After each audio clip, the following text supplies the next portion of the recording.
ছাত্র রাজনীতি বন্ধ করা হবে কিনা, ছাত্র শিবির রাজনীতি করবে কিনা, ছাত্রলীগের রাজনীতি নিষিদ্ধ করা হবে কিনা? এর সাথে ছাত্রলীগের কথাটা আপনি আনতে পারেন না। এবং আমি খোলাখুলি বলছি যে রাজনৈতিক দল, সেটা আওয়ামী লীগ হোক, ছাত্রলীগ হোক, যুবলীগ হোক, আমরা হই যেই হই, তারা যদি রাজনৈতিক দলের বৈশিষ্ট্য হারিয়ে একটা খুনি দল হিসাবে একটা টেররিস্ট অর্গানাইজেশন জেনোসাইড করার মধ্যে ঢুকে যায়, তাহলে তো সে রাজনৈতিক দল থাকে না। তাহলে আপনি তাকে ছাত্র লীগ বলে ছাত্রদের রাজনীতিকে আমরা নিষিদ্ধ করতে যাচ্ছি না। আওয়ামী লীগ গত 15 বছর হত্যা থেকে আরম্ভ করে আজকে পর্যন্ত ছাত্রলীগের ভূমিকাটা কি ছিল? টেন্ডারবাজি, চাঁদাবাজি, মারামারি, হেলমেট বাহিনী ছাড়া।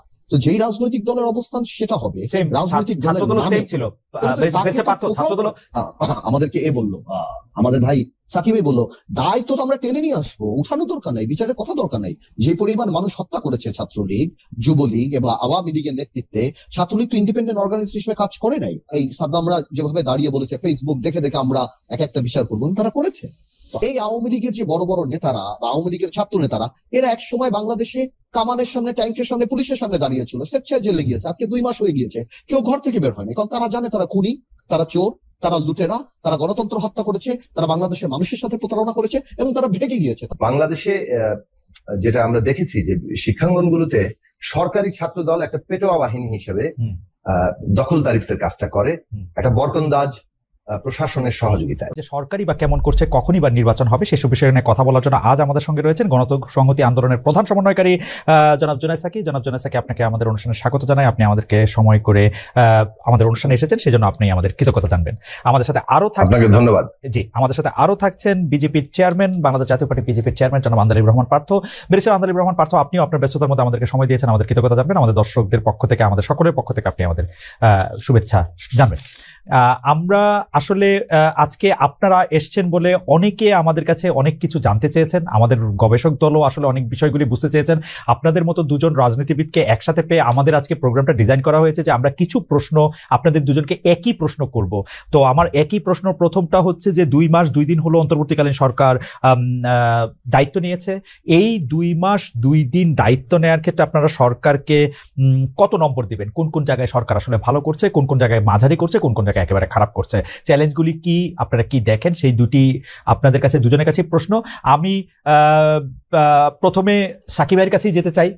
সাকিব ভাই অনুমতি দিলে পার্থের কাছেও যেতে পারি। মানে আমার কাছে মনে হয় যে সাকিব ভাই পার্থ, আমি প্রায় সমবয়সী, সেজন্য সাকিব ভাই একটু মুরব্বী, তো আমরা একটু মুরব্বীর প্রতি সম্মান দেখিয়ে সাকিব ভাইয়ের কাছেই যাই। সাকিব ভাই, আপনি একটু বলেন যে গভর্নমেন্ট নিয়ে আপনার আসলে মানে আপনার রিপোর্ট কার্ডটা আমরা একটু শুনতে চাই। একই রিপোর্ট কার্ড আমরা পার্থের কাছেও শুনতে চাইবো। আমরা আগে জনাব সাকি আপনার কাছ থেকে শুনতে চাই। ধন্যবাদ খালেদ মহিউদ্দিন, আপনার নতুন ঠিকানার পক্ষ থেকে এই যে আবারও একটা টক শো আপনি শুরু করেছেন, সেটা বেশ সাফল্যের সাথে এগিয়ে চলেছে। আপনাকে অভিনন্দন জানাই। আমি আজকের এই অনুষ্ঠানে পার্থ সহ, জনাব আন্দালিব রহমান পার্থ সহ, আপনি সহ সকলকে যারা দেখছেন সবাইকে সালাম এবং শুভেচ্ছা জানাই। দুর্গাপূজা উৎসব চলছে, বাংলাদেশের হিন্দু সম্প্রদায়ের সহ সারা বিশ্বের হিন্দু সম্প্রদায়ের মানুষের প্রতি আমরা শুভেচ্ছা এবং অভিনন্দন জানাই। দেখুন, একটা ছাত্র শ্রমিক জনতার গণ অভ্যুত্থান, অসাধারণ আত্মত্যাগ, রক্তের উপর দাঁড়িয়ে একটা গণ অভ্যুত্থান, একটা ফ্যাসিস্ট সরকারের পতন ঘটিয়েছে এবং একটা অন্তর্বর্তী সরকার দায়িত্ব গ্রহণ করেছে রাষ্ট্র পরিচালনার। এবং তাদের প্রতি বাংলাদেশের শিক্ষার্থীরা তো বটেই, রাজনৈতিক দলগুলো, শ্রেণী পেশার সংগঠন, দেশের সাধারণ মানুষ, অধিকাংশ মানুষ আমি বলবো যারা অভ্যুত্থানে অংশ নিয়েছেন, তারা সকলেই এই সরকারের প্রতি তাদের সমর্থন জানিয়েছে এবং সরকারের কাছ থেকে প্রত্যাশা অনেক। প্রথম আমরা যে তাদের সাথে বসেছি, তারা আমাদের সাথে কথা বলার চেষ্টা করেছেন, 2 দফায় আলোচনা হয়েছে। সেখানে আমরা কতগুলো বিষয় তাদেরকে বলার চেষ্টা করেছি যেগুলো আসলে আমাদের প্রত্যাশা। আমরা বলেছি যে এই সরকারের কতগুলো আশু কাজ আছে, দৈনন্দিন রাষ্ট্র পরিচালনা এবং একই সাথে আছে একটা রাজনৈতিক উত্তরণের একটা দায়িত্ব, যেটা সরকার ইতিমধ্যেই বলেছে, যে কথাগুলো আমরাও বলছিলাম বহুদিন ধরে, যে বাংলাদেশে যে বিদ্যমান বহাল যে বন্দোবস্ত, এটা একটা ফ্যাসিস্ট কর্তৃত্ববাদী বন্দোবস্ত। এই বন্দোবস্ত জনগণের বিরুদ্ধে পরিচালিত হচ্ছে কাজে এই বন্দোবস্ত বাংলাদেশকে আর এগিয়ে নিতে পারবে না। একটা নতুন রাজনৈতিক বন্দোবস্ত আমাদের দেশে প্রতিষ্ঠা করতে হবে এবং সেটা অবশ্যই একটা গণতান্ত্রিক রাজনৈতিক বন্দোবস্ত। আপনার অনুমতি নিয়ে শুধু একটা বলি যে আমরা আসলে ওই যে মানে এই ব্যাখ্যাগুলোকে বা একটু অ্যানালাইসিস গুলি আমরা একটু পরে শোনার জন্য রেখেছিলাম।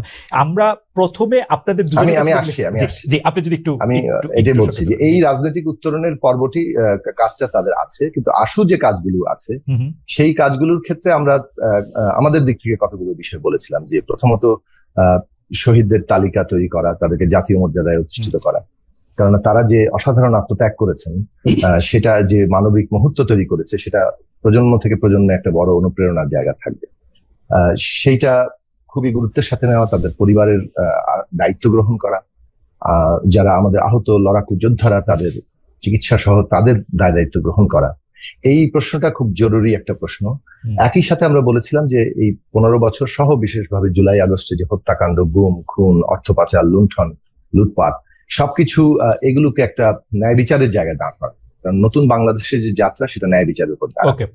আমরা বলেছিলাম যে দেশে শান্তি শৃঙ্খলা প্রতিষ্ঠা করতে হবে। সেই জন্য যে ফ্যাসিস্ট সরকারের দলীয়করণ যে রূপ নিয়েছিল তাতে রাষ্ট্র প্রতিষ্ঠানগুলো তাদের বিদায়ের সাথে সাথে ভেঙে পড়ার উপক্রম হচ্ছে। সেইটার পুনর্গঠন, আশু যে পুনর্গঠন, সেই কাজটা তাদের করতে হবে এবং দেশে জানমালের নিরাপত্তা সহ সকল মানুষের নিরাপত্তার জায়গাটা নিশ্চয়তা করতে হবে। এবং সবশেষে যেটা জরুরি একটা কাজ, সেটা হচ্ছে যে অর্থনৈতিক যে চ্যালেঞ্জটা বিগত ফ্যাসিস্ট সরকার বাংলাদেশের ঘাড়ে চাপিয়ে গেছে, সেই অর্থনৈতিক চ্যালেঞ্জটাও মোকাবেলা করতে হবে। মানুষের অসংখ্য সরকার কেমন পারলো, দৈনন্দিন দ্রব্যমূল্য থেকে শুরু করে সরকার কেমন পারলো, আমি মনে করি অনেকগুলো জায়গায় তাদের ডিরেকশন আমরা এখন সমর্থন করছি। প্রথমত আশু কাজগুলোর ক্ষেত্রে এবং রাজনৈতিক উত্তরণের ক্ষেত্রেও আপনারা দেখেছেন ইতিমধ্যে কমিশন গঠিত হয়েছে, নতুন বন্দোবস্তের নানান উদ্যোগ নেওয়া হচ্ছে। তবে আশু কাজের ক্ষেত্রে আমরা বলবো যে যেভাবে পুনর্গঠনটা প্রয়োজন ছিল সেই পুনর্গঠনের ক্ষেত্রে আমরা তাদের অনেক ধীর গতি দেখতে পাচ্ছি। দ্রুত এবং কার্যকর যে পদক্ষেপ নেওয়া দরকার, বিশেষভাবে ফ্যাসিস্ট সরকারের সহযোগীদের ক্ষেত্রে ব্যবস্থা নেওয়া এবং একটা আশু পুনর্গঠনের জায়গায় যাওয়া। আমরা যেটা প্রথমেই বললাম যে শহীদদের তালিকা, আহতদের দায়িত্ব গ্রহণ, এই ক্ষেত্রে অনেক ঘাটতি আমরা দেখছি। দ্রব্যমূল্য বাড়ছে, জানমালের নিরাপত্তা নানাভাবে আক্রান্ত হচ্ছে। বিশেষভাবে আমরা দেখেছি যে মাজার, হিন্দু সম্প্রদায়ের মন্দির কিংবা নারীর উপরে কিংবা পাহাড়ে হামলা, এই সবগুলো জায়গাতে মানুষের উদ্বেগ আছে এবং এই সবগুলো জায়গাতেই যেটা বলবো যে সরকারের দিক থেকে যতটা দ্রুত কার্যকর পদক্ষেপের জায়গা দেখা দরকার, মানুষ প্রত্যাশা করে। অনেক ক্ষেত্রেই আমি বলবো যে 100তে কত দেবেন প্রত্যাশা পূরণ করা, সাকিব ভাই 100তে কত দেবেন? নাম্বারিং করা খুব মুশকিল। আচ্ছা, আমি মনে করি যে মানুষের নাম্বারিং করা মুশকিল মানে কি, জায়গা এখনো পুরোপুরি মানে মানুষের প্রত্যাশা আছে কিন্তু একই সাথে আস্থা আছে, আবার প্রত্যাশা পূরণের ঘাটতিও আছে। 60 ফার্স্ট ক্লাস নাম্বার 60 আমাদের বিশ্ববিদ্যালয়ে ফার্স্ট ক্লাস নাম্বার 60। আমি প্রত্যাশার জায়গা থেকে এখনো আমরা তাদেরকে মানে দিতে চাইবো। ঠিক আছে, আমরা এই পর্বের প্রশ্ন উত্তরগুলি একটু তাড়াতাড়ি করছে কারণ আপনাদের জন্য আমাদের অনেক প্রশ্ন রয়েছে।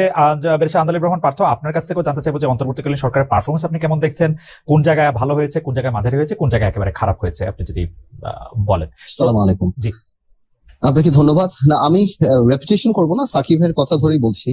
সাকিব ভাই যে কথাগুলি বলেছে অবশ্যই আমি তাতে একমত। আবার ওই যে নাম্বারের কথা বললেন, আমি মনে করি পরীক্ষা এখনো চলছে, এখন নাম্বার দেওয়াটা আসলে বুদ্ধিমানের কাজ না।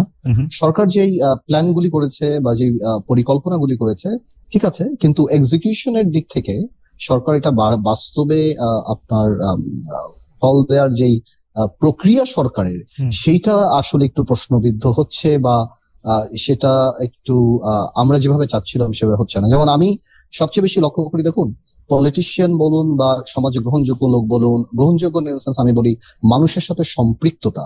একটা গভর্নমেন্ট করতে হলে আপনার এক্সপার্টিসও লাগবে, আপনার আবার সম্পৃক্ততা থাকে এরকম মানুষও লাগবে। সো এই সরকারের সবচেয়ে বড় অসুবিধাটা আমি যেটা দেখতে পাই যে জনগণের সাথে ওই কানেক্টিভিটিটা এই সরকারের নেই বললেই চলে। সরকারের তরফ থেকে শুধুমাত্র প্রধান উপদেষ্টা 2-1 বার কথা বলেছেন, এছাড়া যারা কথা বলছেন সেখানে খুব কাটছাট কথাবার্তা বলা হচ্ছে এবং ছোট ছোট কথাতে অনেক কন্ট্রোভার্সি দাঁড়িয়ে গেছে। আপনি প্রথমে দেখেছিলেন যে আমাদের একজন ব্রিগেডিয়ার সাখাওয়াত সাহেবের একটা কথার জন্য কন্ট্রোভার্সি দাঁড়িয়েছে, পরবর্তীতে আপনি ওই রিসেট বাটন চাপ এই কথাটা হয়তো উপদেষ্টা সাহেব প্রধান উপদেষ্টা এমনি বলেছেন বা কথার ইসে বলেছেন, বাট হয় কি পলিটিক্সে বা আমরা যারা আছি আমরা প্রত্যেকটা কথাকে ডাবল মিনিং ধরি বা নেগেটিভ ধরি বা পজিটিভ ধরি। এছাড়াও ওই যে কানেক্টিভিটির যে ব্যাপারটা, মানুষের সাথে যে সম্পৃক্ততা, সেক্ষেত্রে এই সরকারের জায়গাটা ঠিক না। এবং আরেকটা কথা মাথায় রাখতে হবে যে রাজনীতিবিদদের সম্পৃক্ততা বা রাজনীতিবিদদের সাথে আলাপ, বিকজ সত্যি কথা বলতে 200 রানের যদি ম্যাচ থাকে তাহলে লাস্ট এক ওভারে হয়তো ওনারা 20 রান করেছে। 180 রানের ফাউন্ডেশন কিন্তু রাজনীতিবিদরা বা বিভিন্ন ক্ষেত্রের মানুষরা বা গত 15 বছরে হয়েছে। তো ওই একটা অ্যাটিটিউড এই সরকারের প্রথমে ছিল, যেটা আমাদের আন্দোলন, আমরা করব, আমরা যা ইচ্ছা তাই করবো। এই কারণে স্বাভাবিকভাবেই রাজনীতিবিদদের সাথে একটা দূরত্ব সৃষ্টি হয়। আজকে 2 মাস সরকারের সাথে বসা হয়েছে। আমার সাথে একবার দেখা হয়েছে, সাকিব ভাইদের সাথে 2 বার বসা হয়েছে, আমাদের সাথে নাকি আবার 19 তারিখে বসবে। প্রথম দেখাটা ছিল শুধুমাত্র 15ই অগস্টের মর্যাদা কি হওয়া উচিত না উচিত সেটা নিয়ে। তো গুরুত্বপূর্ণ ব্যাপারগুলি প্লাস কমিশন করার যে কথা ছিল পরবর্তীতে আমাদের সাথে বসবে। এখন ফর সাম রিজন সরকার রিয়েলাইজ করে যে আগেই আমাদের জন্য বসা উচিত, বিকজ ওনারা যে ফোর্সটা বানাচ্ছে বা যাই করছে, আমরা রাজনীতি করি, আমরা যদি ইনশাল্লাহ পার্লামেন্টে যাই, আমাদের জন্যই তো এটা। তো সংস্কারের ক্ষেত্রে আমাদেরকে যদি সম্পৃক্ততা না করে, এই সরকারের এই বাস্তব মানা উচিত যে no parliament can bite its successes. আপনি এমন কোন আইন বানাতে পারবেন না যেটা কোন স্পেসিফিক কারণ কি মনে হচ্ছে যে আপনাদেরকে সম্পৃক্ত করবে না সংস্কারের ক্ষেত্রে, বা মানে করবে যে না, এটার কোনো লক্ষণ কি আপনি দেখছেন? আমি সেটা বলি না, আমি বলছি সরকার কনফিউজ ছিল, প্রথমে করতে চাই নাই, পরে আবার রাজনৈতিক দলদের সাথে আলাপ হয়েছে। যে আমাদের সংস্কার প্রস্তাব করার মতো প্রিপারেশন আমরা 8-10 দিন পেয়েছি, ওরকম আমরা পাইনি। আমরা বেসিক কিছু হয়তো গাইডলাইন দিব।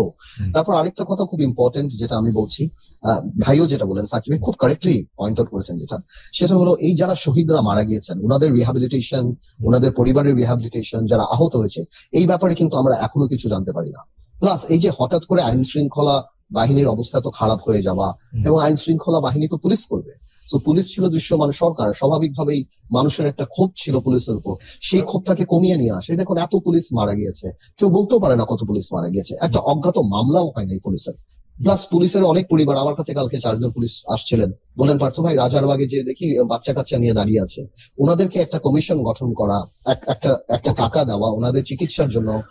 সব পুলিশ তো খারাপ না, ঠিক আছে, যারা পুলিশরা হত্যা করেছে, হারুন টাইপ, বেনজির টাইপ, বিপ্লব টাইপ, আপনি তাদেরকে আলাদা করেন। বাট ওই আমলের সব পুলিশকে যদি আপনি বাদ দিতে চান, এটা তো পুলিশের তো এই ইমেজ যদি বিল্ড আপ না করে, তাহলে আপনার আইন শৃঙ্খলা বাহিনী আপনার কিভাবে কাজ করবে?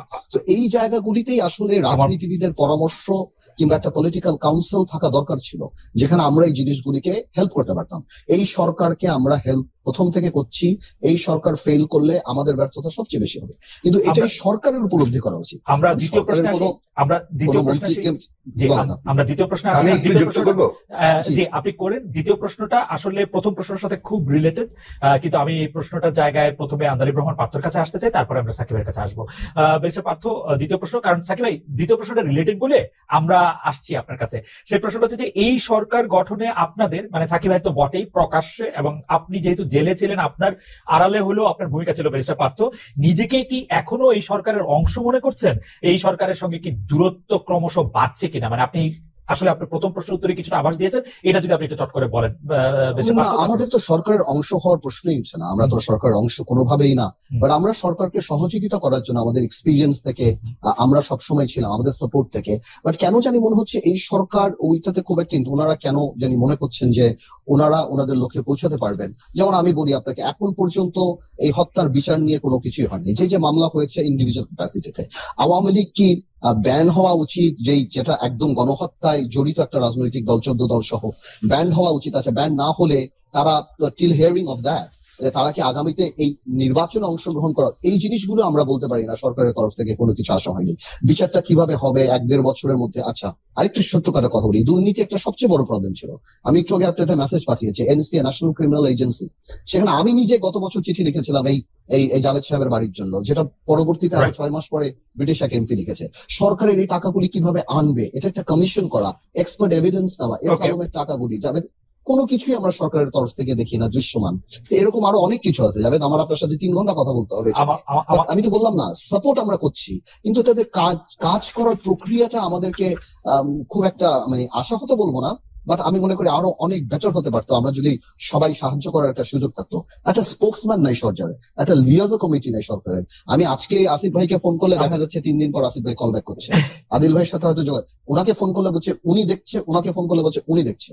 একটা পর্যায়ে তো আমরা আমাদের আর টেলিভিশনে কথা বলা ছাড়া, I want to clear it very clearly যে আমরা কিন্তু সরকারের বিরুদ্ধে না, আমরা বলতে যাচ্ছি যে এই জিনিসগুলি আমাদের করা দরকার, আমাদের বলা দরকার, এবং তাদেরও ওই রেসিপেন্ট জায়গা থাকা উচিত যে আমাদের এই অ্যাডভাইস গুলি নিক, তারপর যদি হোক না হোক। আন্দালিব রহমান পার্থ একদম খুব চমৎকার সরকারের মুখ্য উদ্দেশ্যে যদি পলিথিন হর্ন বাজানো বা টেবিলে কি থাকবে, এটা তো আসলে আমি আসছি বেশি কথা আপনার কাছে। জনাব জুনায়েদ সাকি, আপনি যদি একটু সংক্ষেপে বলেন যে সরকারের সাথে আপনার যে সরকার গঠনে যে আপনার প্রক্রিয়া ছিল, আপনি সেটি আসলে দূরত্ব বাড়ছে কিনা ক্রমান্বয়ে বা ক্রমশ? দেখুন, এই সরকারের প্রতি আমাদের সমর্থন মানে গঠনের সময় যেমন ছিল, আমরা সমর্থন এখনো আছে। কারণ এই সরকার আমাদের প্রতিপক্ষ আমরা মনে করি না। এই সরকার একটা অন্তর্বর্তীকালীন সরকার এবং অন্তর্বর্তীকালীন সময় দায়িত্ব পালনের জন্য আছে। এখানে অন্তর্বর্তীকালীন সময় রাষ্ট্র পরিচালনা আর একই সাথে যে রাজনৈতিক উত্তরণের যে জায়গাটা, সেটা তাদের দায়িত্ব। এখন সেখানে যে প্রত্যাশা অনুযায়ী যে কাজ করা, সেখানে অনেকগুলো ঘাটতি আছে, সেটা আমি শুরুতেই বললাম। এর মানে এই না যে তাদের পুরোটাই ঘাটতি। যেমন শহীদদের তালিকার কথা বললাম, সেই তালিকা কিন্তু প্রণয়ন হচ্ছে, সেটা একটা প্রক্রিয়ার মধ্যে আছে। ইতিমধ্যে ছাত্রদের সহ যে একটা উপকমিটি হয়েছে, তারা একটা খসড়া তালিকা প্রকাশ করেছেন। এই তালিকা আরো হচ্ছে। কিন্তু যেটা আবার বলবো যে একই সাথে আমরা যখন শহীদদের স্মরণ করতে বিভিন্ন জায়গায় যাচ্ছি, বিশেষভাবে আমি নিজে আমাদের দলের দিক থেকে যখন আমরা বিভিন্ন অনুষ্ঠানে গিয়েছি, শহীদদের পরিজন যখন তারা কিভাবে তাদের জীবন নির্বাহ করবেন, বিশেষত অনেক শহীদরা আছেন যারা পরিবারের একমাত্র উপার্জনকারী ছিলেন, তাদের যে প্রাত্যহিক বাস্তবতা, সেটার প্রতি যে মনোযোগটা থাকা দরকার, সেই মনোযোগের অনেক আপনার কাছে মনে হয় না, আমি এটা উদাহরণ আপনার কাছে মনে হয় না যে যারা শহীদ হয়েছেন তাদের বেশিরভাগই হচ্ছে যারা এখন ক্ষমতায় আছেন, ছাত্র জনতা সমন্বয়কদের মধ্যে থেকে বা ছাত্র জনতার মধ্যে থেকে শহীদ হয়েছে, তারা তাদের ব্যাপারটা জানেন। অন্তর্বর্তীকালীন সরকারের প্রধান 100 কোটি টাকার একটি ফান্ডও করেছেন এবং সেটির ব্যাপারে চিন্তা করা হচ্ছে। মানে এই ব্যাপারটি বারবার আপনারা সামনে আনছেন কেন? মানে আপনি বারবার এটাকে আমি আনছি না, আমি বলছি যে মানে আমি একটা উদাহরণ দিলাম যে কাজের ক্ষেত্রে আমরা অগ্রগতিটাও দেখছি, আবার যেখানে ঘাটতি হচ্ছে সেই কথাগুলো আমরা বলছি। Studio not to move in front of me please. Sakib ভাই কন্টিনিউ। আচ্ছা, যেটা বলছি যে আমরা এটাকে নেতিবাচক অর্থে না দেখে আমরা যেটা বলছি, যা প্রয়োজন, যা সমস্যাগুলো হচ্ছে, সেগুলো সরকারের কাছে তুলে ধরা, সেটা আমাদের একটা কর্তব্য আমরা মনে করি। এবং এই কর্তব্যের জায়গা থেকে আমরা এই যে গত শনিবারে যে বৈঠকটি হলো, সেই বৈঠকে আমাদের পক্ষ থেকে আমরা প্রস্তাব করেছি যে একটা ন্যাশনাল পলিটিক্যাল কাউন্সিল কিংবা জাতীয় রাজনৈতিক একটা কাউন্সিল গঠন করা যেতে পারে, কিংবা যে নামেই বলেন না কেন, একটা কাঠামো তৈরি করা যেতে পারে যেখানে সরকারকে যারা সমর্থন জানিয়েছে, শিক্ষার্থী, রাজনৈতিক দল, শ্রেণী পেশার সংগঠন, অর্থাৎ অংশীজন, জনগণের বিভিন্ন অংশ, তাদের সাথে সরকারের আরো ঘনিষ্ঠ যোগাযোগটা থাকে। কারণ এদের সমর্থনের ভিত্তিতেই, তার শক্তির উপর দাঁড়িয়ে কিন্তু এই সরকার রাষ্ট্র পরিচালনা করছে। কাজেই প্রাত্যহিক রাষ্ট্র পরিচালনার সাথে রাজনৈতিক উত্তরণ দুটো ক্ষেত্রেই সরকারকে যাতে আমরা আরো ঘনিষ্ঠভাবে সহযোগিতা করতে পারি, সেইটা খুব জরুরি একটা জায়গা আমরা মনে করি। এখন এখানে সরকারের অনেক আমি ট্র্যাক করি তো এখানে এখানে তো আপনার ইন্টারিম গভর্নমেন্টে জনগণের সাথে সম্পৃক্ত যারা আছে, নূর আছে, মান্না ভাই আছে, সাকিব ভাই আছে, এনাদের মতো মানুষদেরকেও তো উপদেষ্টাতে নিতে পারে। এখানেও তো কোনো প্রবলেম নেই, এখানে তো জনসম্পৃক্ততা বাড়বে। এটা তো আমি মনে করি যে এটা হওয়া উচিত। আচ্ছা, এই বিষয়ে বিভিন্ন জনের বিভিন্ন মত থাকতে পারে, কিন্তু প্রথমত বিষয়টা হচ্ছে যে রাজনৈতিক দলগুলোর মধ্যে রাজনৈতিক দল যেহেতু ভবিষ্যতে একটা নির্বাচন হবে, সেই নির্বাচনের প্রক্রিয়ার মধ্যে দিয়েই তারা তাদের উত্তরণ পর্বটাতে তাদের ভূমিকা রাখার কথা চিন্তা করেছেন, অনেকেই করেন সেটা। আমি যে জায়গাটা বলতে চাইছি যে মাঝখানের এই পর্বেও যেহেতু এই সরকার আসলে শুধু উপদেষ্টাদের তো তারা দায়িত্ব পালন করছেন, কিন্তু উপদেষ্টাদের শক্তির ভিত্তিটা কোথায়? শিক্ষার্থী, রাজনৈতিক দল, শ্রেণী পেশার অংশীজনরা, যারা এই আন্দোলন করেছে এবং যারা এই আন্দোলনের প্রতিনিধিত্ব করে। কাজে তাদের সাথে যে প্রাত্যহিক রাষ্ট্র পরিচালনা এবং রাজনৈতিক উত্তরণ পর্ব, দুই ক্ষেত্রেই খুবই ঘনিষ্ঠ যোগাযোগ থাকা দরকার। তার কাঠামোটা কি হবে সেটা সরকারকেই ভাবতে হবে এবং আমরাও নিশ্চয়ই পরামর্শ দিতে পারবো, কিন্তু সেইটার জায়গাতে পৌঁছানো দরকার। মানে যে কারণে এই সরকারটি, আমি একটা জিনিস শেষ করি, এই সরকারটা কিন্তু একটা বিশেষ বাস্তবতায় এসছে। এটার সাথে ওই 2007-08 সরকার, 91 সালের সরকার কিংবা তত্ত্বাবধায়ক সরকার কারোর সাথে কেউ বলছেও না কেউ বলছেও না যে এটি সেই সরকারের সাথে তুলনীয়। কিন্তু আমার একটি জিনিস জানার ইচ্ছা যে আপনার কাছে কেন মনে হচ্ছে যে সরকার কেন এই সম্পৃক্ততার মধ্যে দিয়ে যাচ্ছে না? যেটি জনাব পার্থ বললেন যে এটা তো মাহমুদুর রহমান মান্না বা ডাকসুর সাবেক সভাপতি নূর হতে পারতেন, বা জুনায়েদ সাকি তো অবশ্যই হতে পারতেন। সেটি জুনায়েদ সাকির চয়েস হতে পারে যে তিনি সরকারে যান নাই, কিন্তু আসলে এই সম্পৃক্ততার ক্ষেত্রে সরকারের মানে কোথায় আটকাচ্ছে? সরকার কিন্তু বলে নাই যে তার সম্পৃক্ততা চায় না। সরকার কিন্তু সম্পৃক্ততার ব্যাপারে অত্যন্ত আগ্রহ প্রকাশ করছে এবং বারবারই বলছে যে তারা এই সমর্থনকে অত্যন্ত গুরুত্বের সাথে নিচ্ছে এবং এই সমর্থনের ভিত্তিতেই তারা রাষ্ট্র পরিচালনা করছেন। কিন্তু সেইটার তারপরও গ্যাপ থেকে যাচ্ছে। এখন সেই গ্যাপ কিভাবে সমাধান হবে সেটার জন্য আমরা তাদেরকে জানিয়েছি, আমরা দেখি সামনে কিভাবে তারা এই বিষয়টিকে আরো ডিল করেন। এখন আমি যেটা বললাম যে অনেকগুলো কাজে কিন্তু সরকারের অনেকগুলো পদক্ষেপ আছে, যেমন ব্যাংকিং সেক্টর থেকে শুরু করে আর্থিক খাতে অনেকগুলো পদক্ষেপ আছে যেগুলো ইতিবাচক জায়গা আছে। আবার অনেকগুলো জায়গাতে এখনো মানুষ ওই তার প্রত্যাশা অনুযায়ী দেখতে পাচ্ছে না, যে যারা এত হাজার হাজার লক্ষ কোটি টাকা পাচার করলো, যারা ব্যাংকগুলোকে ফোকলা বানিয়ে দিল, সেগুলো কিভাবে তারা আসলে জবাবদিহিতার আওতায় আসবে, কিভাবে টাকা উদ্ধার হবে, এই প্রশ্নগুলো নিয়ে আরো অনেক স্ট্রং, কিভাবে টাকা উদ্ধার হবে বা কিভাবে এই কাজগুলি করা হবে সেই সম্পর্কে আমরা একটি কথা যেটি আসলে শিক্ষা উপদেষ্টা বলেছেন শিক্ষকদের সম্পর্কে, যে 500 লোক ভিসি হতে চায়, কেউ পড়াতে চায় না। আমরা এখন দেখছি যে এই সরকারের মধ্যে থেকে অনেক লোকই বাইরে থেকে এসে পদ পদবি যতটা দাবি করছেন ততটা কাজ করতে চাচ্ছেন না। সেই ক্ষেত্রে কি একটি কোনো মন্তব্য করবেন কিনা সাকিব ভাই? আপনাকে দিয়ে আমরা শুরু করি যে আসলে এই সরকারের মধ্যে থেকে যত লোক পদ পদবি চাচ্ছেন তত লোক আসলে কাজ করতে চাচ্ছেন না, বা কাজটা কে করবেন তারা যেন জানে না। আমরা আসলে মূল প্রশ্নগুলিতে যেতে হবে। এইগুলি আপনাদের জন্য কমন প্রশ্ন, আপনারা যদি একটু তাড়াতাড়ি এগুলির জবাব দেন।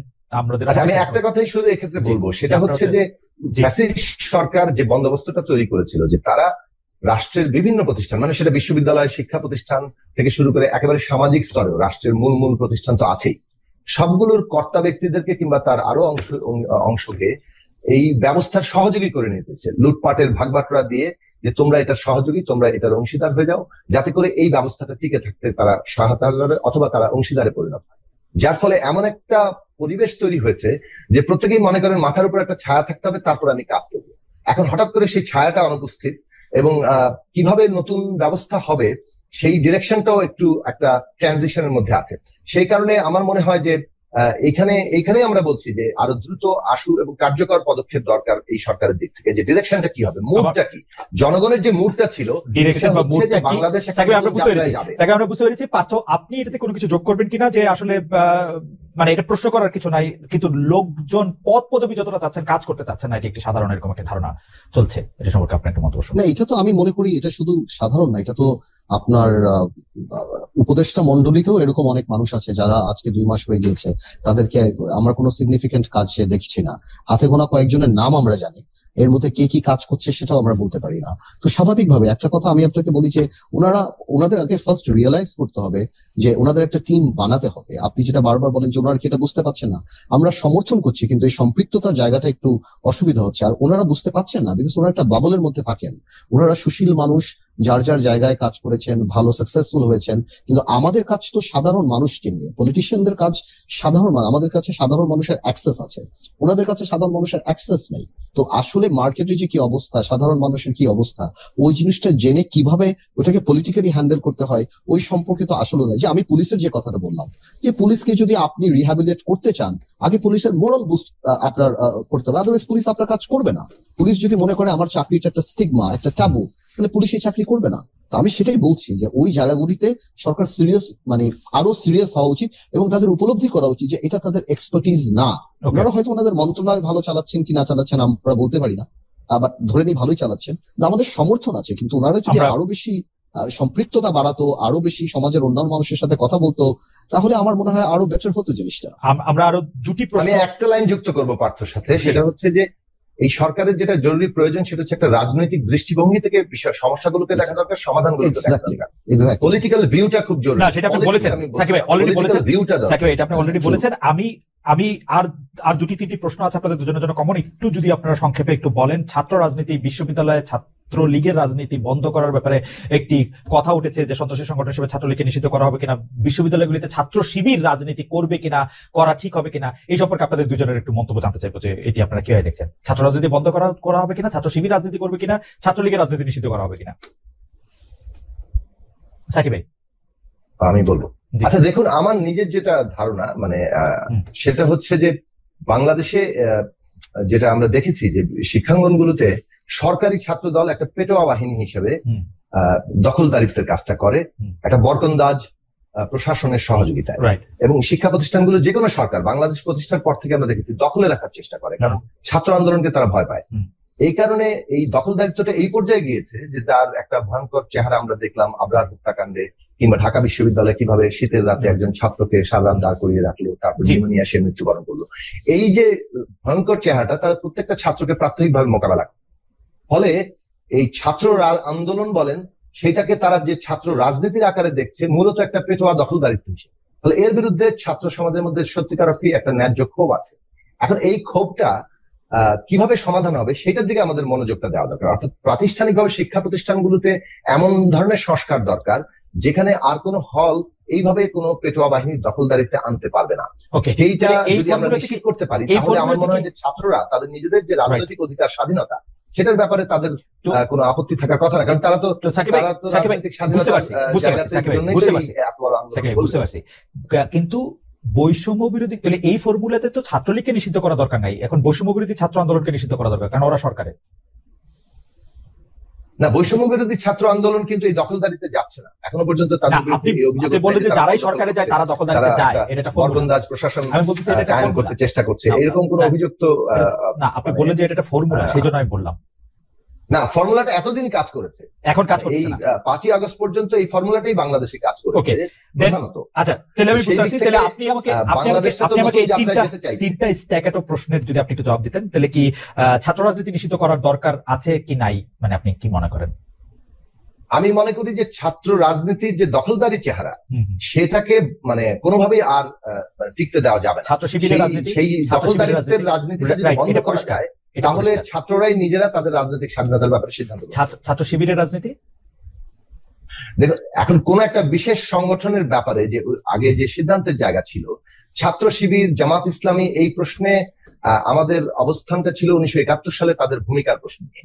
যে 1971 সালে তারা পাকিস্তানি গণহত্যার সাথে তাদের রাজনৈতিক অবস্থান, সহযোগীর অবস্থান ছিল, এবং তারা গণহত্যার একটা অক্সিলিয়ারি ফোর্স হিসেবে তাদের কোনো প্রতিষ্ঠিত বাহিনী কাজ করেছে।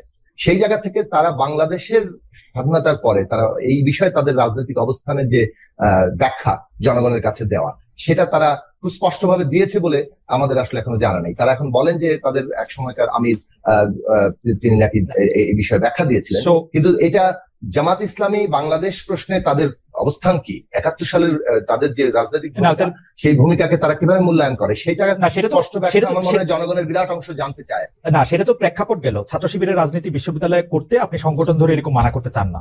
ওকে, আমরা এক্ষেত্রে আমি বলতে পারি আমার একটা নীতিগত অবস্থানের জায়গা। নীতিগত অবস্থানটা হচ্ছে বাংলাদেশে আমরা একটা ইনক্লুসিভ বাংলাদেশ করতে চাই, রাজনৈতিক ব্যবস্থার মধ্যে এমন ব্যবস্থা করতে চাই যেখানে একটা ইনক্লুসিভ পলিটিক্যাল সিস্টেম থাকবে, যেখানে রাজনৈতিক বিশ্বাস, পথ মতের পার্থক্য থাকবে, কিন্তু তারা এই একই রাজনৈতিক ব্যবস্থার নিজেদের অংশীদার ভাবতে পারবে। রাজনৈতিক পক্ষ প্রতিপক্ষ ইত্যাদি রাজনৈতিক ভাবে মোকাবেলা হবে, জবরদস্তির কায়দায় নয়। ফলে জবরদস্তির যে ইতিহাস, আমার কাছে আমি একটু অসহায় বোধ করছি, আমি তো আমার অসহায়ত্ব বলি, আপনার কাছে অনেক প্রশ্ন, কিন্তু আপনি যদি মানে একটু সংক্ষিপ্ত করে বলেন তাহলে সুবিধা হয়। আপনার ছাত্রলীগ নিষিদ্ধ করা উচিত কি উচিত না? আমি বলবো না, এই তিনটা প্রশ্ন সাকিবের কাছে উত্তর পাইতে হইলে ব্যারিস্টার আমাদের একটু অনেক কিছু শিখে জেনে তারপরে উত্তরটা আমরা পাই আর কি। সাকিব ভাই বলেন, ছাত্রলীগ নিষিদ্ধ করতে চান কি চান না? না, আমি নিষিদ্ধ রাজনৈতিক দল নিষিদ্ধ করার বিষয় নিয়ে, ছাত্রলীগ তো রাজনৈতিক দল না, আগেই বললাম যে ছাত্রদের সংগঠন, যারা অপরাধী, যারা হত্যাকাণ্ডের মতো থেকে শুরু করে একেবারে একটা ফ্যাসিস্ট ব্যবস্থার মানে যাকে বলে কায়েম করার কারিগর হিসেবে, কুশীলব হিসেবে কাজ করেছে, তাদেরকে নানা পর্যায়ে মানে আইনের আওতায়, বিচারের আওতায় আনতে হবে। রাজনৈতিক দল নিষিদ্ধের প্রশ্নটি জনগণ এবং বিচারালয়ের উপরে। ছাত্রলীগ তো রাজনৈতিক দল না সাকিব ভাই। না, ছাত্রলীগও কিন্তু একটা এই পুরো ফ্যাসিস্ট ব্যবস্থা কায়েমের একটা ইনস্ট্রুমেন্ট কিংবা একটা অংশীদার হিসেবে কাজ করেছে। ফলে তাদের দিক থেকে তারা যারা হত্যাকাণ্ডে অংশ নিয়েছে, তাদের যারা কিন্তু সংগঠন হিসেবে তাদেরকে অবশ্যই বিচারে আনতে হবে। কিন্তু সংগঠন হিসেবে আপনি ছাত্রলীগ নিষিদ্ধ হোক এরকম কোনো কিছু আপনি চান না? সংগঠন হিসেবে তাদের দায় যখন আসবে সেই প্রশ্নটা তখন আলোচিত হতে পারে। এটাতে কি বুঝলাম আমি জানি না। যাই হোক, আপনারা সাকিব ভাইকে শুনছেন, আমি একটু ব্যারিস্টার পার্থ আপনার কাছে যেতে চাই। ব্যারিস্টার পার্থ, তিনটি সরল প্রশ্ন। ছাত্র রাজনীতি নিষিদ্ধ করা উচিত কি উচিত না? বিশ্ববিদ্যালয়ের ছাত্রের শিবিরের রাজনীতি আপনি কিভাবে দেখেন, এবং ছাত্র লীগকে নিষিদ্ধ করা উচিত কিনা? আমি একটা প্রশ্ন করি, আসলে ছাত্রলীগের কথাটা এই 5 তারিখের পরে বা 20 তারিখ জুলাই মাস থেকে 10 তারিখ পর্যন্ত, মানে 5 তারিখ পর্যন্ত এবছরের যে ভূমিকাটা, সেটা তো কোনো ছাত্র বা রাজনৈতিক ভূমিকা না। আপনি আমাকে অন্য ছাত্র রাজনীতির সাথে ছাত্রলীগের কথাটা আপনি আনতে পারেন না। এবং আমি খোলাখুলি বলছি যে রাজনৈতিক দল সেটা আওয়ামী লীগ হোক, ছাত্রলীগ হোক, যুবলীগ হোক, আমরা হই যেই হই, তারা যদি রাজনৈতিক দলের বৈশিষ্ট্য হারিয়ে একটা খুনি দল হিসাবে একটা টেররিস্ট অর্গানাইজেশন জেনোসাইড করার মধ্যে ঢুকে যায়, তাহলে তো সে রাজনৈতিক দল থাকে না। তাহলে আপনি তাকে ছাত্র লীগ বলে ছাত্রদের রাজনীতিকে আমরা নিষিদ্ধ করতে যাচ্ছি না।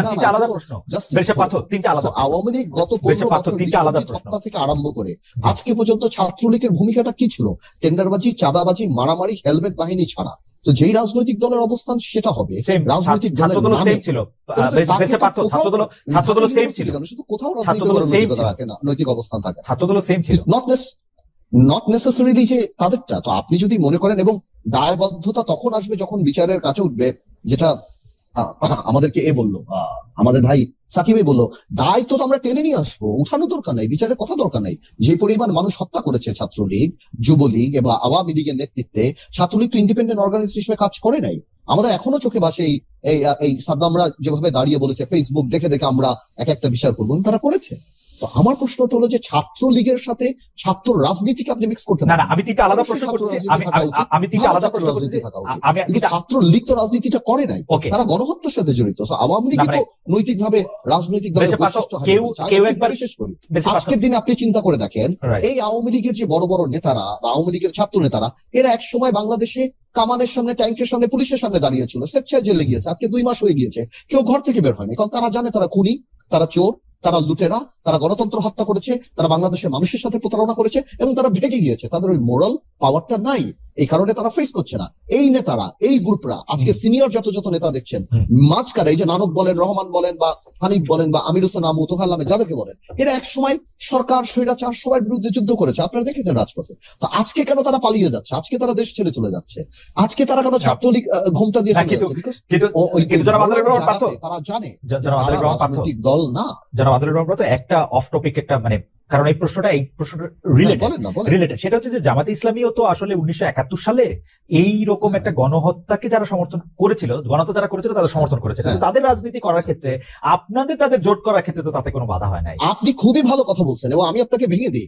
আমরা জামাত ইসলামীর জোটের অবস্থা, জামাত ইসলামের অবস্থানটা প্রথম থেকেই তারা স্বাধীনতার বিরুদ্ধে ছিল। জামাতের আমির যত এক্সপ্লেনেশন করছে, তার চেয়ে বেশি তো পাকিস্তান ইমরান খান এক্সপ্লেনেশন করছে যে তাদের জন্য ভুল ছিল আমাদের সাথে কাজ করা বা এই দেশ বিভক্ত করা।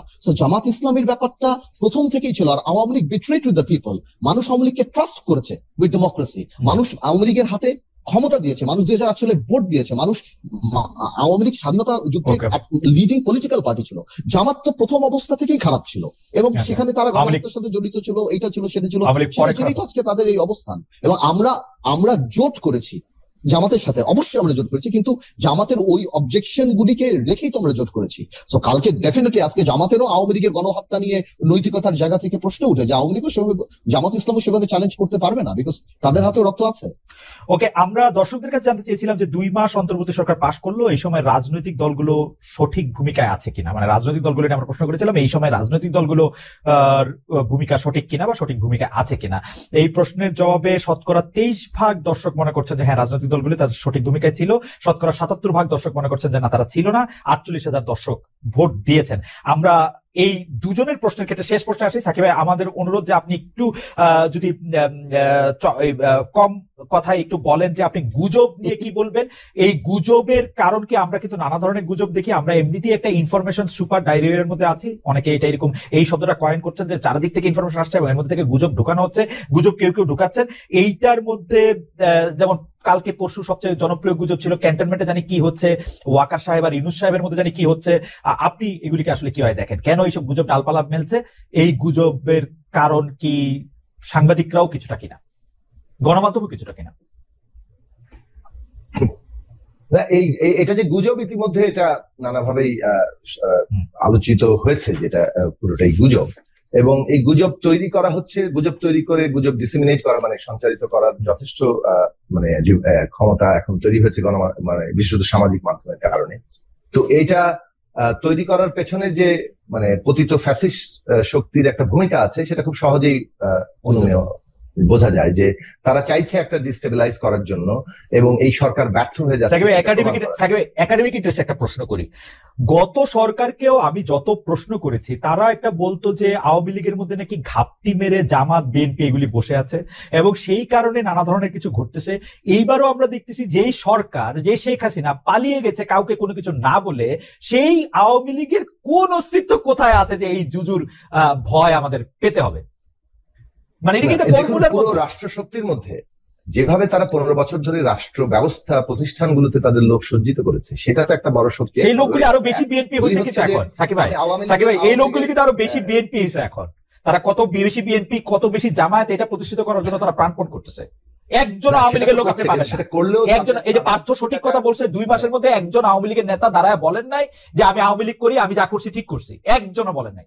একজনও বলেন। কিন্তু আপনি দেখেন, একজন বলেছেন, শেখ হাসিনা বলেছেন। শেখ হাসিনা বলছেন কিনা আমি জানি না, শেখ হাসিনা বলছেন কিনা আমি জানি না। ওই তোরাবড়া পাহাড় থেকে, সাকিব ভাই, তোরাবড়া পাহাড় থেকে কি বলছে না বলছে সেটা আমি জানি না, এটা শেখ হাসিনা বলা হইলো না। শেখ হাসিনা মানে শেখ হাসিনা কোনো গণমাধ্যমে বলতো, কাউরে বলতো, এটা শুধু এই তোরাবড়া পাহাড় থেকে টেলিফোন এগুলো আমি মানি না।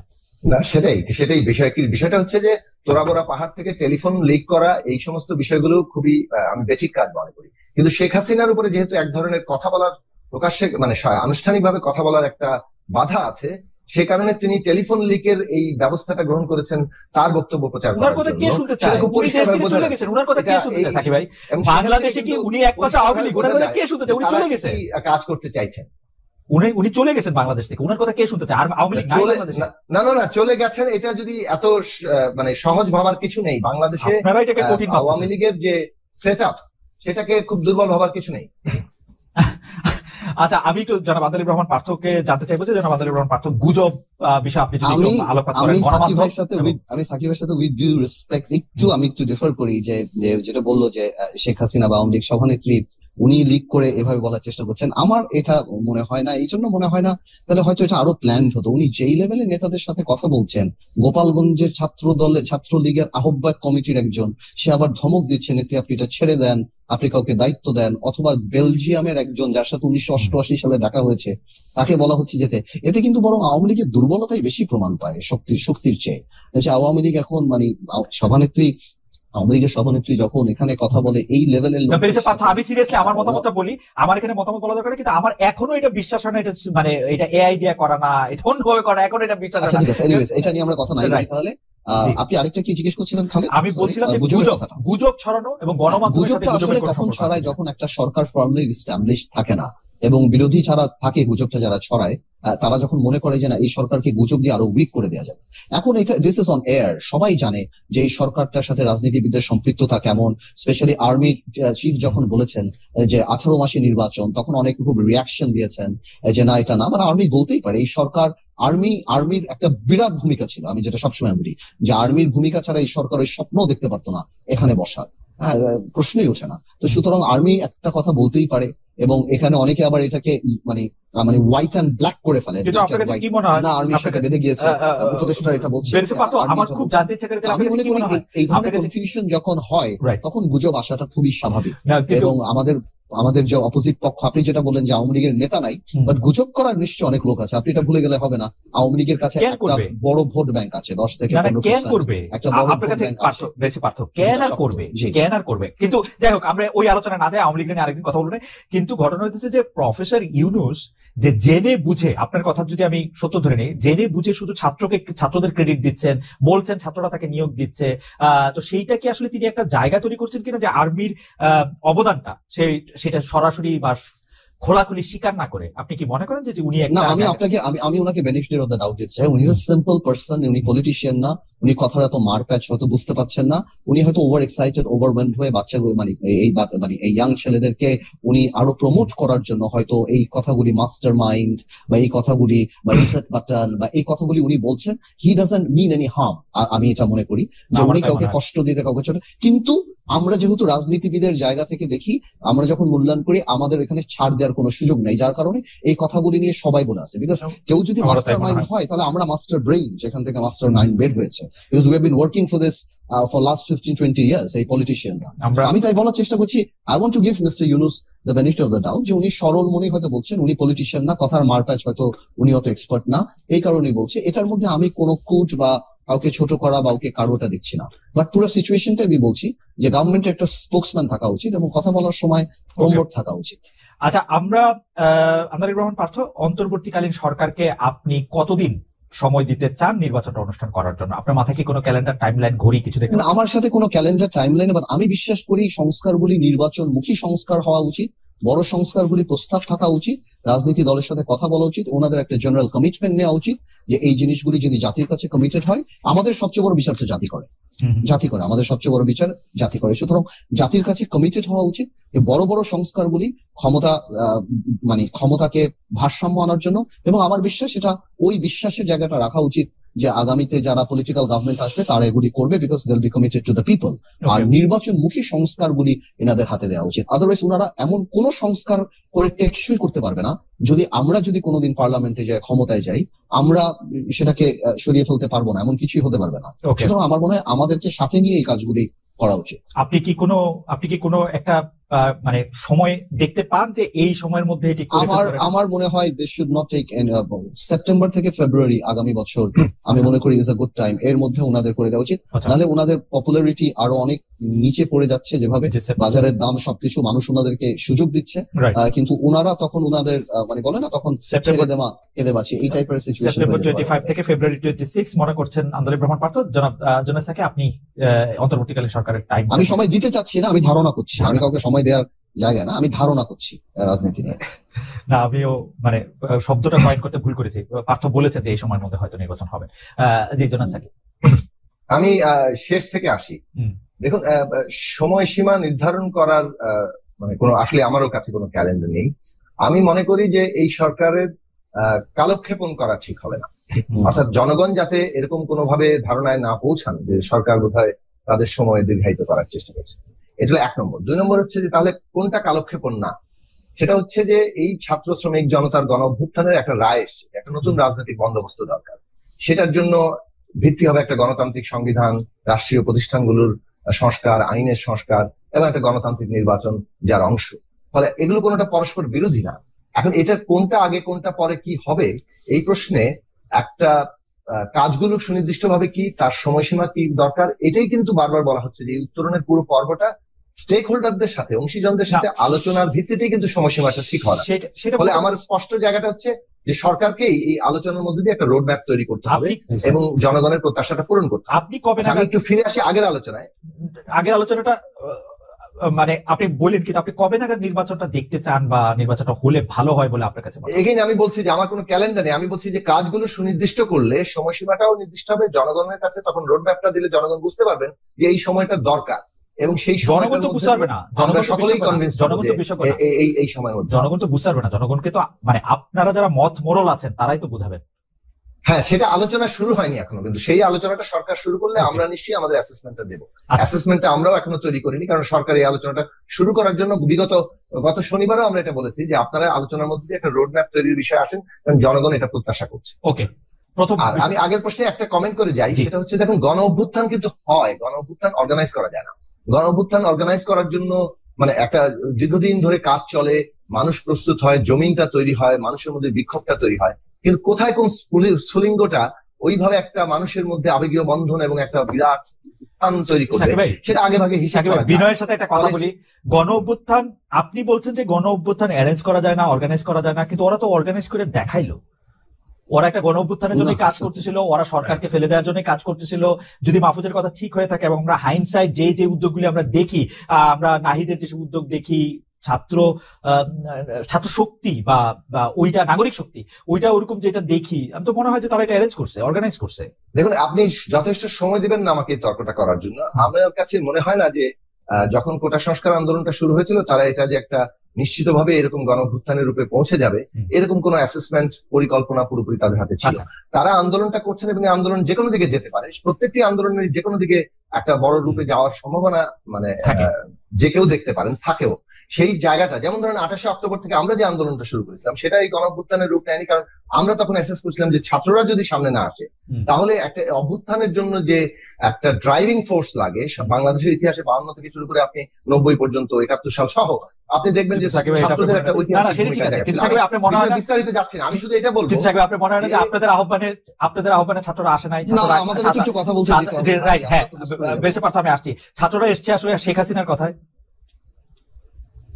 হ্যাঁ, শেখ হাসিনার অবশ্যই শাসকদের একটা রোল থাকে, তো আপনি তো একটা ক্রিয়ার একটা প্রতিক্রিয়ার জায়গা আছে। 14 তারিখে যেভাবে রাজাকারের নাতিপুতির সাথে পুরো আন্দোলনকারীদের তুলনা করা হলো, এটা পুরো আন্দোলনটার পলিটিক্যাল ডাইমেনশন, একটা গোটা সংস্কারের একটা পলিটিক্স আছে, কিন্তু এটাকে সম্পূর্ণ ফ্যাসিস্ট শাসন ব্যবস্থা বিরোধী একটা সংগ্রামের জায়গাতে এটা উত্তীর্ণ করলো। পরের দিন যখন ছাত্রলীগ হামলা করলো, তার পরের দিন যখন আমার মনে হয় পুলিশ দিয়ে গুলি করা হলো আবু সাঈদের, একটু একটা পার্থ 30 সেকেন্ড আমাকে দেন, আপনি তারপরে বলেন। আমি যে জায়গাটা বলতে চাইছিলাম যে সেনাবাহিনীর কথাটা আপনারা তুললেন, যখন একটা গণ অভ্যুত্থান হয় তখন মানে ওই রাষ্ট্র দেশের মধ্যে সমস্ত অংশই কিন্তু তারা প্রভাবিত হয়ে পড়ে, এবং তার প্রভাব যেভাবে সঞ্চারিত হয়েছে এখানে দুটো পজিশন নেওয়ার জায়গা ছিল। হয় আপনি অভ্যুত্থানের প্রবল চাপে তার সাথে যুক্ত হয়ে পড়বেন, আর না হয় অভ্যুত্থানের বিরুদ্ধে সরাসরি অবস্থান নেবেন।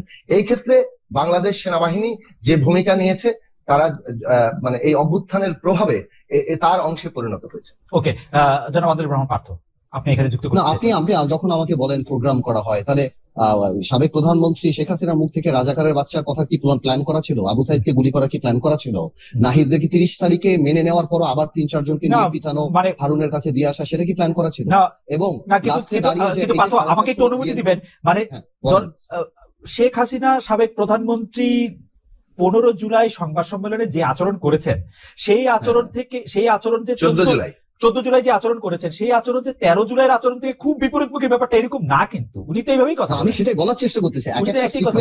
এক একটা সিকোয়েন্স জন্ম নিয়েছে এটাতে আগে থেকে, এবং লাস্টে এসে যখন বললো যে সকল রাজনৈতিক দলের সহযোগিতা আমরা চাই, একটা পর্যায়ে কিন্তু রাস্তায় সব জায়গাতে, তারপর প্রাইভেট ইউনিভার্সিটির ছেলেরা যেভাবে নেমে আসলো, যাদেরকে অবশ্যই যে ভূমিকা নিয়েছে, যেই ভূমিকাটা তারা নিয়েছে, এবং তারপর এই যে বিএনপি 400 লোক মারা গেল, আমাদের 4 জন লোক মারা গেল, নূরের 8 জন না 10 জন মারা গেল, জামাতের মারা গেল, এই যে মারা গেল, সবাই সব দিক থেকে নামলো, এগুলি কি সবই প্ল্যান? এগুলি আচ্ছা ঠিক আছে, ঢাকা ইউনিভার্সিটিতে কতজন ছেলে মারা গিয়েছে বা শহীদ হয়েছে, প্রাইভেট ইউনিভার্সিটিতে তো আরো সব, আমার কথাগুলো আসলে না এই কথাগুলি না, ওদের প্ল্যান ছিল, আপনারা যুক্ত হয়েছেন, আপনারা স্বৈরাচারকে ফেসিস্ট সরকারকে সরানোর জন্য আপনারা যুক্ত হয়েছেন, ওদের প্ল্যান ছিল, এটাও তো না আমাদের প্ল্যান ছিল, তো আমরাও তো যুক্ত হয়েছি। প্ল্যানগুলি তো তখন ওরা আমাদেরকে চিঠি লিখে দেয়নি, আমরাও তো জেল খেটেছি, আমরা তো শুনেন ভাই, এটা যখন যে পকেট করতে যাবে সে তত বেশি বোকামি করবে।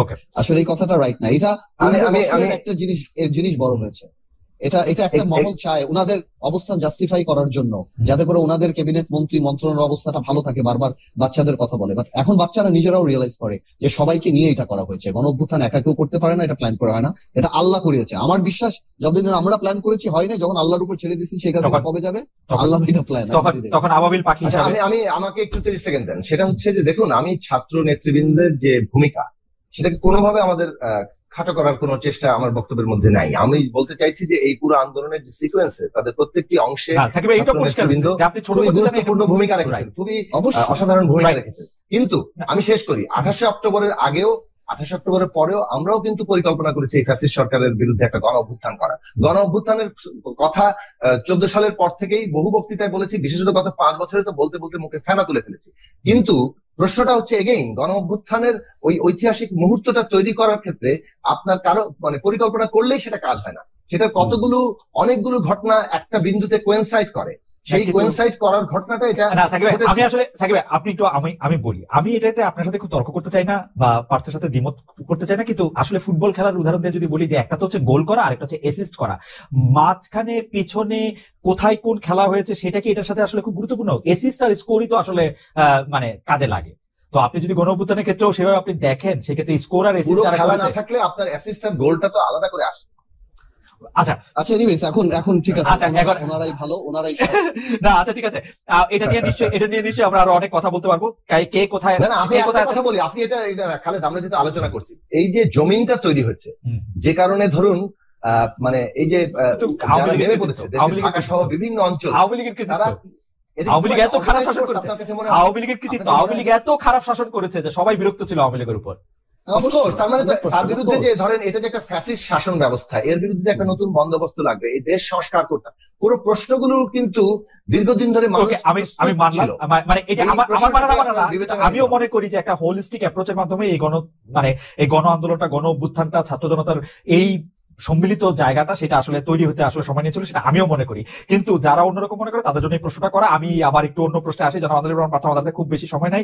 আমরা দেখছি যে শেখ পরিবারের কে কোথায় আছেন সেটা আমাদের কাছে কোনো স্পষ্ট নয়। আপনার সঙ্গে যাদের ব্যক্তিগত সম্পর্ক আছে, আত্মীয়তা আছে, তাদের বিষয়ে আপনার কাছে কোনো খোঁজ আছে কিনা? ব্যক্তিগত প্রশ্ন করার জন্য দুঃখিত ব্যারিস্টার পার্থ, আপনি চাইলে না উত্তর দিতে পারেন।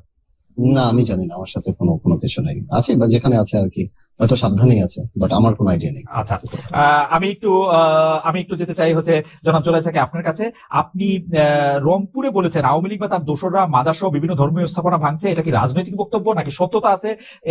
ওয়াহাবি, হেফাজত, হিজবুত এদেরকে আওয়ামী লীগ খুশি করতে চাইছে? তৌহিদি জনতার ভেতরে কি আওয়ামী লীগ লুকিয়ে আছে কিনা? আমাদের একদম সময় নাই সাকিব, আপনি যদি 1 মিনিটের মধ্যে বলেন। আপনি এটা বলেছিলেন। 1 মিনিটে পারবেন? 1 মিনিটে পারবেন না সাকিব ভাই? না, পারবে। আমি সাকিব পারবে। চেষ্টা করবো 1 মিনিটে বলার। জি। দেখুন, যে কোনো ঘটনার দুটো জিনিস আছে বাংলাদেশে, এই ধরনের যে কোনো উগ্রতা, অসহিষ্ণুতা, ঘৃণা, বিদ্বেষ এবং এক পক্ষ আরেক পক্ষকে হামলা করা, এগুলো তো আমরা দেখছি। এটা যেমন হিন্দু সম্প্রদায় কিংবা ধর্মীয় ভাবে সংখ্যাগরিষ্ঠের বাইরে অন্য সম্প্রদায় যারা আছেন তাদের উপরে হামলা হচ্ছে, অন্য মানে জাতিগত ভাবে হামলা হচ্ছে, রাজনৈতিক বিশ্বাসের উপর হামলা হয়েছে। এখন প্রশ্ন হচ্ছে যে এটা একটা পলিটিক্যাল অ্যানালিসিস করতে হয় সবসময়, যে হু বেনিফিটস। এই মুহূর্তে বাংলাদেশে এই হামলাগুলোর দ্বারা বাংলাদেশকে আবার বিশ্বে যেভাবে চিত্রিত করা হচ্ছে, যে বাংলাদেশ একটা জঙ্গি রাষ্ট্র হয়ে যাচ্ছে, এখানে সমস্ত কোট আনকোট সংখ্যালঘুরা খুবই বিপদের মধ্যে আছে, এই পুরো বিষয়টা যে প্রচারণা যেভাবে যাচ্ছে, তাতে এটা পরিষ্কার যে এই ঘটনার মধ্যে একটা পরিকল্পিতভাবে ঘটানোরও একটা ইন্ধন আছে। তার মানে জমিনে কিছু তথ্য প্রস্তুত থাকে বলেই সেখানে আগুন দেওয়ার চেষ্টা করলে আগুনটা লাগে। বাংলাদেশে যে অসহিষ্ণুতা এবং এই উগ্রতা যে আছে, এটা তো আমরা অতীত দেখেছি, কিন্তু এখন পরিকল্পিতভাবে পরিষ্কারভাবে মনে হচ্ছে যে এই ঘটনাগুলো ঘটিয়ে বাংলাদেশকে এই সরকার অকার্যকর, এটা ডিস্টেবিলাইজ করা, এটা ঘটানো হচ্ছে, যার ফলে এর লাভ যে পরিষ্কারভাবে পতিত ফ্যাসিস্ট শক্তি ভারতের বিজেপি, এটা পরিষ্কারভাবে আমার মনে হয় বিশেষ করে ভূমিকা দেখলে আমার মনে হয় বিষয়ে খোলামেলায় বলতে চাই, আমার মনে হয় যে বিশেষ করে ভারতীয় মিডিয়ার ভূমিকা, যেটি এই সরকার দায়িত্ব নেওয়ার পরে তারা যে ভূমিকা নিয়েছে, আমার মনে হয় না মানে অবিশ্বাস্য, মানে ভবিষ্যতের গণযোগাযোগ ভূমিকা নিয়েছে, এটা কি খুব স্বাভাবিক মনে হয়? না, স্বাভাবিক মনে হয় না দেখি তো বলছি। ভবিষ্যতে গণযোগাযোগ ও সাংবাদিকতা যারা পড়বেন, রাজনৈতিক যোগ খুঁজবো না, যারা জার্নালিজম পড়বেন তাদের নিশ্চয়ই এটি একটি মানে গবেষণার ব্যাপার হবে আর কি। এটি ল্যাবরেটরি গবেষণা করা দরকার যে তারা আসলে কি করেছে, মানে এটা স্বাভাবিক গবেষণা। আসলে এটা একটা ফরেনসিক অ্যানালাইসিস হওয়া দরকার, এটা ফরেনসিক অ্যানালাইসিস হওয়া দরকার। জনাব আন্দোলন রহমান পার্থ, সম্ভবত আমাদের শেষ প্রশ্ন, টাইম আর একদমই নাই। আপনি বিএনপির সঙ্গে জোটে ছিলেন, তারপরে জোট থেকে বেরিয়েছেন, যুগপৎ আন্দোলনে ছিলেন না। এখন অবস্থা যেরকম দেখা যাচ্ছে যে ভবিষ্যতের নির্বাচনে বিএনপি একটা জোট করতে পারে, জামাত একটা জোট করতে পারে, আপনি তখন কি করবেন? বিএনপির সঙ্গে জোটে যাবেন, জামাতের সঙ্গে জোটে যাবেন, একলা থাকবেন? এই ব্যাপারে আপনার কোনো চিন্তা এই মুহূর্তে আছে কিনা? তো বিএনপি জোট করতে পারে, জামাত জোট করতে পারে, আমিও তো জোট করতে পারি, আপনি এটা ধরলেন না কেন? আপনিও করতে, সেটি জানতে চাইলাম আর কি। আপনিও জোট করলে বিএনপি বা জামাতকে নেবেন কিনা? আপনি জোট করলে বিএনপি জামাতকে ডাকবেন কিনা? আমি বিএনপির সাথে জোট করছি না, মানে আমার অধীনত একটা জোট হতে পারে, রাইট, হতে পারে, আমরা মিলেও তো একটা জোট করতে পারি, তাই না? তখন জামাত আপনার এটা সময় বলে দিবে, ওকে, ইনশাআল্লাহ সময় বলে দিবে। আমাদের আসলে আজকে বেশ কিছু প্রশ্ন করতে পারলাম না, সাকিব ভাই এবং পার্থের চমৎকার কথা শুনতে শুনতে আমার কিছু সময় আমাদের পার হয়ে গেল। সাকিব ভাই, আমাদের শেষ প্রশ্ন হচ্ছে যে বিএনপির 31 দফা নিয়ে আপনাদের প্ল্যাটফর্ম গণতন্ত্র মঞ্চ থেকে আপত্তি থাকলো, সব মিলিয়ে 31 দফা যদি বাস্তবায়ন করা যায়, তাহলে অন্তর্বর্তী সরকারের সার্বিক সংস্কার সেভাবে কি আর দরকার আছে কিনা? না, অন্তর্বর্তী সরকারের সংস্কারের মধ্যে তো এই প্রস্তাবনাগুলো আসবে, এবং আমি এটা বলবো যে আমরা 31 দফা পৌঁছেছিলাম, সেখানে আমাদের যে 14 দফা ছিল, এগুলো যখন একটা অনেকগুলো দল মিলে একটা জায়গায় পৌঁছানো, সেখানে ন্যূনতম জায়গায় ঐকমত্য হয়, অনেকগুলো জায়গায় আবার পার্থক্য থাকে। প্রশ্নটা হচ্ছে যে, এটা আমি একই সাথে বলবো যে এই সংস্কারের দিকটা অত্যন্ত গুরুত্বপূর্ণ।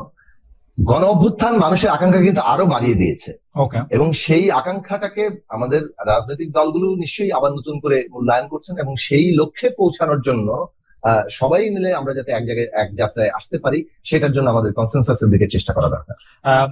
শেষ প্রশ্ন জনাব আন্দালিবুর রহমান পার্থ আপনার কাছে, সেই প্রশ্নটি হচ্ছে যে আওয়ামী লীগ ও তার জোটের সবাই মাইনাস, গত 2 মাস গ্রহণযোগ্য হলো তৃতীয় দফা সংলাপে জিএম কাদেরকে আর গ্রহণ করতে রাজি নাই সমন্বয়করা, বিষয়টা আপনি আসলে কিভাবে দেখেন? শেষ প্রশ্ন। আমি খুবই পজিটিভলি দেখি জিএম কাদেরকে বা জাতীয় পার্টিকে বা বিএনপি আওয়ামী লীগের যারা অক্সিজেনের ভূমিকা পালন করেছে, আওয়ামী লীগের এই ভোট চুরি বা এই যে কাজগুলি করে, সেখানে সব সময় জাতীয় পার্টি থেকেছে। আমি মনে করি না জাতীয় পার্টিকে নৈতিকভাবে এই সরকারে, যেহেতু এই সরকারটা একটা গণঅভ্যুত্থানের পরে আসা সরকার, এই সরকার গণঅভ্যুত্থানটা করেছিল আওয়ামী লীগ তার দোষরের বিরুদ্ধে, তো কোনোভাবেই জাতীয় পার্টিকে এই সুযোগ দেওয়া উচিত না।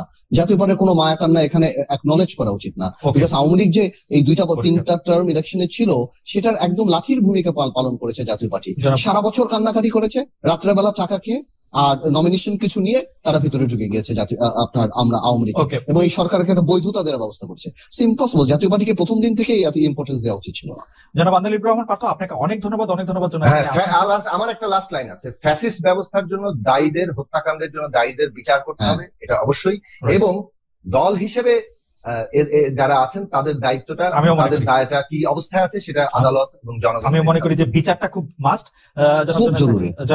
জনাব জোনাসাকি, জনাব আন্দালিবুর রহমান পার্থ, আপনাদের অনেক ধন্যবাদ। দর্শক, আপনারা জানেন যে নতুন ভোর আসে, সময় বদলে যায়, অনেক সময় নতুন করে লিখতে হয় স্বাধীনতার সংজ্ঞা, যেমনটা আমরা সব